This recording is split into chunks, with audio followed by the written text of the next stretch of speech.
രാജ്യത്താകെ നിലവിലുള്ള ലക്ഷക്കണക്കിന് വഖഫ് സ്വത്ത്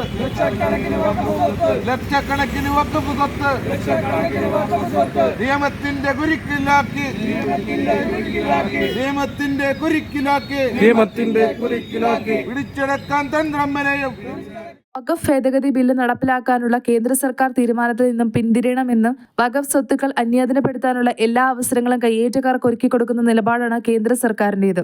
ബില്ല് നടപ്പാക്കാനുള്ള നീക്കത്തിനെതിരെ PDP വൈക്കം മണ്ഡലം കമ്മിറ്റി ബില്ല് കത്തിച്ച് പ്രതിഷേധിച്ചു. സമരം ജില്ലാ സെക്രട്ടറി MA അക്ബർ ഉദ്ഘാടനം ചെയ്തു. AC വേണുഗോപാൽ അടക്കമുള്ള ഒരുപാട് പ്രഗത്ഭന്മാർ അവിടെ ചോദിക്കുകയുണ്ടായി. ഒരു മതത്തിൽ വിശ്വസിക്കുന്ന, ഒരു സമുദായത്തിൽ വിശ്വസിക്കുന്ന അവരുടെ കടക്കൽ കൊണ്ട്, അതല്ലെങ്കിൽ നമ്മൾ സ്വാഭാവികമായിട്ടും ഈ രാജ്യത്ത് പല മതങ്ങൾ ഇവിടെ നിലനിൽക്കുന്നുണ്ട്. ഉദാഹരണത്തിന് നല്ലവരായ ഹൈന്ദവർ വിശ്വസിക്കുന്ന അവരുടെ വിശ്വാസമായ ഗുരുവായൂർ ക്ഷേത്രം, അതുപോലെയുള്ള ഒരുപാട് ക്ഷേത്രങ്ങൾ, അങ്ങനെ അവിടെ ഒരു അഹിന്ദുക്കളെ രക്ഷിക്കാൻ ഇവർക്കാർക്കെങ്കിലും തയ്യാറാവും. അങ്ങനെ വന്നാൽ ഈ രാജ്യത്തിന്റെ സമാധാനം ഇവിടെ പോകും.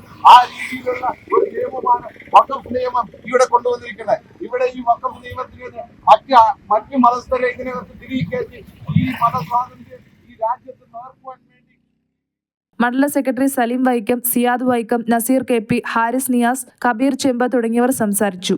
News desk city voice.